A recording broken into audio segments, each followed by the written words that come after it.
Om Shri Sai Ram Dharma Vahini by Bhagwan Shri Satya Sai Baba. Chapter 11. The Three Yugas, Vedic, Upanishadic and Puranic. The Yugas, classified according to the spiritual principles and practices laid down in the Hindu Dharma, are three. Number 1. The Vedic Yuga, during which great importance was laid on karma or rituals. Number 2. The Upanishadic Yuga, when the jnana or the spiritual wisdom was emphasized more than all else. Number 3. The Puranic Yuga, when bhakti or devotion was highlighted as all important. Vedic literature is divided into 4 parts: Samhitas, or the continuous and methodical hymnal text of the Vedas; the Brahmanas, Aryankas, discuss the rituals from the various perspectives and sometimes with philosophical outlook; and Upanishads, or the texts on spiritual knowledge and philosophy, the final or ultimate judgment of the Vedas or Vedanta. Of these, the first 3, Samhitas, Brahmanas and Aryanakas, deal with karmas or rites and rituals and are known as Karma Kanda, and the last, the Upanishads, are concerned with jnana or spiritual wisdom, and so are called Jnana Kanda, or the texts devoted to spiritual wisdom. The groups of mantras in the Vedic texts of Samhitas are full of stotras, or the hymns of praise, glorifying gods like Indra, Agni, Varuna, Surya, Rudra, and so on. The Aryans, or the noblemen in ancient times, earned peace and contentment and the fulfillment of their desires by performing yajnas or sacrifices and yagas or rituals addressed to these gods through these mantras. They realized that the absolute principle, the Paramatma, is one and only, and they also knew that it manifests nevertheless as varied and manifold under different names and forms. In many Rig Vedic mantras, this is clearly announced: Ekam Sat Vipra Bahuda Vedantyanim Yaman Maitara Sanha Mahu. Meaning of this is, there is only just one, the noble ones, who have seen the truth praise it by various names such as Agni, Yama, Maitharishwan. This non-dual Brahman is designated in every word and verse of Rig Veda as Hiranyagarbha, Prajapati, Vishwakarma Purusha, and such other hymns and such other names. The hymns Hiranyagarbha Suktam and the Purusha Suktam of the Rig Veda are clear evidence of this. To undertake or perform yajnas or holy rituals was the primary life dharma or principle of the ancient Aryans. Their daily disciplines or practices of yajnas were marked by various devotional aspects such as archana or ritual worship, vandana or adoration, and namaskara or the paying homage to God. So, their life was full of bhakti or devotion. The word bhakti might not be used as such in these texts, but is not the word shraddha or the unwavering faith, which is equivalent in meaning to bhakti, found often in these texts. Shraddhya vagniha samidhate shraddhayate huete havi shraddhyayam bhakshaya murdhani vachasa veda masi. The meaning of the above verse is, it is only through shraddha that the flame of the yagna agni or the sacrificial fire is lit and fed. It is through Shraddha that the offerings are received by gods who are invoked. Let us praise Shraddha, which is vital to all forms of worship. See how holy and mighty the power of Shraddha is. In the Vedic Yuga, the simple and innate principles that promote devotion to God were within reach to observe and learn.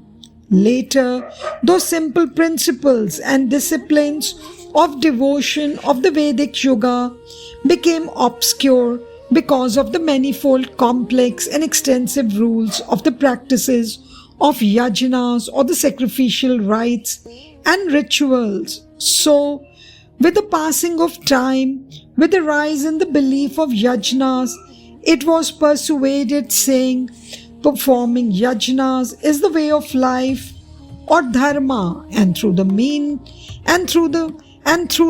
of yajnas, man can earn all kinds of happiness.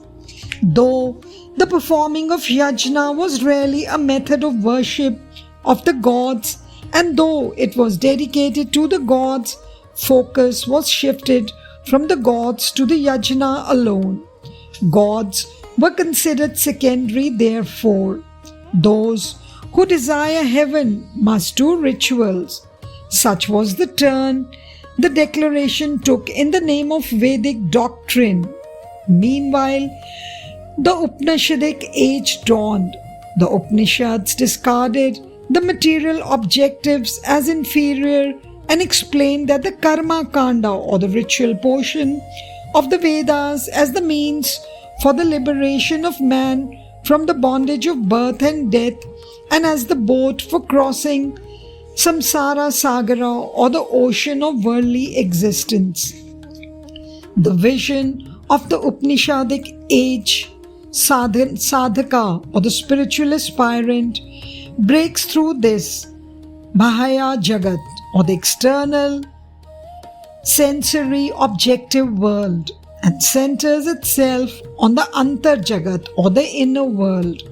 The Upanishadic age rishis or the sages collectively confirm the nature of the Charma Tattva or the highest principles. Thus, in the basic depth of this visible Nama Rupa name form world that constantly changes, there exists one eternal permanent reality, that is Parabrahman, Absolute, the highest Brahman. That highest Brahman can be grasped by means of Jnana Yoga, the yoga of spiritual wisdom. Therefore, Tad Vijnana Swa or the Tad Brahma or the inquire into that, for that is Brahman. This is the Brahma Vidya, the knowledge of Brahman, that the Upanishads or the Vedanta propound. Besides, the Upanishads also declare the Vedas, though mainly concerned with the human objective of obtaining higher planes, also provide the basic training for achieving moksha or liberation. The attainment of the absolute Parabrahman is possible only through this Brahma Vidya or the knowledge of Brahman. The attainment of the Absolute is not possible merely by the study of sacred scriptures or by memorizing them or by scholarly achievements. The one who gets immersed in the upasana or contemplation of the Absolute alone can attain him. There is one more point to remember.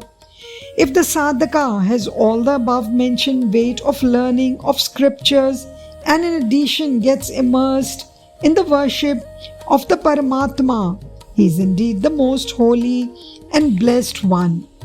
Before such sadhakas, the Lord will manifest in his real glory.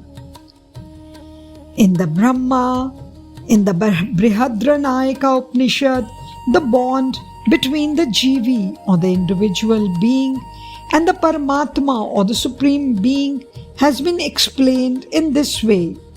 Ishasya Parama Gatirshaya Parama Sampad Ishoshya Paramo Loka Ishoshya Paramanandha, meaning The Supreme Being is the individual's highest goal, highest wealth, highest elevation, ultimate bliss. In the Taittiriya Upanishad, it has been proclaimed thus: the Paramatma or the Supreme Being is the source of contentment, for he is the embodiment of rasa or limitless fullness or ultimate bliss. Therefore, the jivi or the individual being who attains him can be immersed in joy. If the Paramatma or the Supreme Being is not shining in the firmament of the heart, who is to taste? Who is to live? He feeds all with ananda or bliss. Others will find it as difficult to discover bhakti in a person as discovering softness in rock or coldness in fire or sweetness in the bitter fruits of the neem or margosa tree. The bhakta or the devotee holds the Lord dearer to him than life, and the Lord too is attached to him in equal measure. Some great men even declare that the bhakta is superior to Bhagwan. The Roit loves the clouds more than the ocean. Though the clouds only bring the ocean waters to their fields, the ocean does not come directly over their crops. Tulsidas praised the devotees, comparing them with clouds and winds, though without any doubt the source of water in the clouds is ocean, and the source of fragrance in the breeze is sandalwood. So too, it is the devotees of the Lord who carry the Bhagavad Gunas or the divine traits such as Daya or mercy, Udarata or tolerance, Prema or love, Soshilium or good morals. Wherever they go, thereby spreading these divine traits across the globe. Just as gold comes out of mines, these virtues of the devotees emanate from the divine. The sage Durvasa arrived one day in the court of Ambrisha to test the efficacy of his devotion to God. For this purpose, he created out of his anger a demoness Kritya for Ambarisha's destruction. But the Lord's chakra or the discus weapon, which demolishes the fear in the hearts of devotees, destroyed Kritya and then started pursuing Durvasa to the ends of the earth. He fled over hill and dale, lake and stream, and leaped across the 7 seas. He tried to take asylum in the heavens, but the foe of the devotee could get asylum nowhere. At last, as an exhausted penitent, Durvasa fell at the feet of Lord Narayana in Vaikuntha. The Lord, however, declared that he was always on the side of his devotee and that he will never give up the devotee who relies on him as his only refuge. I follow the devotee as the calf follows the cow, for he gives up for me all that is considered desirable by the worldly minded, including spouse, relatives, wealth, and even body and mind. Once Lord Krishna told Uddhava thus: tapas or austerity, jnana, spiritual wisdom, vairagya, renunciation, yoga, communion, dana dharma or acts of charity, vrata, vow-keeping ritual, pilgrimage, etc. The merit acquired by these is acquired by my devotees with even greater ease. Reflect on how great true bhakti is or devotion is. By one-pointed bhakti or devotion towards the Lord, an outcast can excel even a brahmana.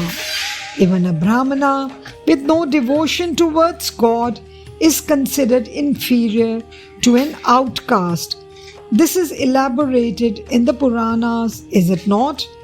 Puranas teach that which is described in the Vedas as simply neti neti, not this, that which is declared as yato vacho nivaratante aprapapya manasa saha, beyond the reach of the words, far out of the grasp of the mind, that which is unreachable by the senses, the mind or the intellect, that Paratattvam, or the Supreme Being, or the knowledge of the Self, which is said to be capable of being felt and experienced only by the Gyanis or wise sages immersed in dhyana or deep meditation.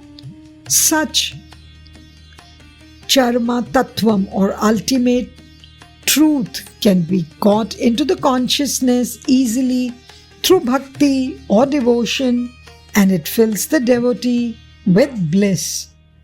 The Puranas not only describe the Supreme Being as Gnaya Brahman, that which is knowable, Nirguna attributelessness, Nirvikara formless, Advitya non-dual, Jagatkaraka, or the cause for the origin of the universe, and Chit Swarupa, true form of pure consciousness, but is also a Prema Ghana Murti, embodied, affectionate form that can be worshipped directly.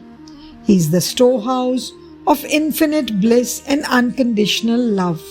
He is also the repository of all the noble, elevating and attracting qualities. He is the reminder, refuge and restorer of the fallen, a savior of sinners. He lifts, energizes and purifies. Puranas also teach another thing. Nirguna Brahman, unmanifested, attributeless God, cognized at the climax of Jnana Marga, or the path of Jnana or spiritual wisdom, cannot be grasped by the individuals with Deha Abhimanam, or the bodily attachments or body consciousness. Without great travail and trouble, Nirguna Brahman can be attained only by giving up Deha Abhimanam. However, the worship of embodied form of God with attributes, that is Saguna, Brahmano Upasana, which is practiced on the path of bhakti or devotion, is within the reach of a common man. That is why the Puranas dwell so much more on the Saguna, that is with qualities aspect, than on the Nirguna or attributeless aspect of Godhead. First, the aspirant has to practice the discipline related to the Saguna or Saguna aspect of God. This will endow him with Chittagrata or one-pointedness of the mind on God, and later, according to the law of procedure, from the gross to the subtle, that is Sthula, Sorambhikanya. Sorambhu means marriage. He can merge his mind in the attributeless Brahman itself. The thirsty man who is not able to go to a real water source is first dragged too far by the mirage. Later, when he avoids the mirage and approaches the real water source, he becomes competent to drink and slake his thirst. This is called the Sthula Sorambhikanaya, pointing out the real water source after chasing a mirage. So too, aspirants who are seekers of moksha or liberation instinctively move towards the Nirguna Upasana or the worship of the formless Supreme. Though the Lord has basically no specific form, because he is attached to the devotees, he takes up the forms which the sadhus or the highly virtuous spiritual aspirants and Mahatmas or great souls seek. According to each one's wishes, he grants out of his bounty the fulfillment of Purusharthas, all four human pursuits: Dharma, Artha, Kama and Moksha, virtue, prosperity, desire and liberation. Jai Sai Ram. साईश्वराय विद्महे सत्यदेवाय धीमहि तन्नः सर्वः प्रचोदयात्। ॐ साईश्वराय विद्महे सत्यदेवाय धीमहि तन्नः सर्वः प्रचोदयात्। ॐ साईश्वराय विद्महे सत्यदेवाय धीमहि तन्नः सर्वः प्रचोदयात्। ॐ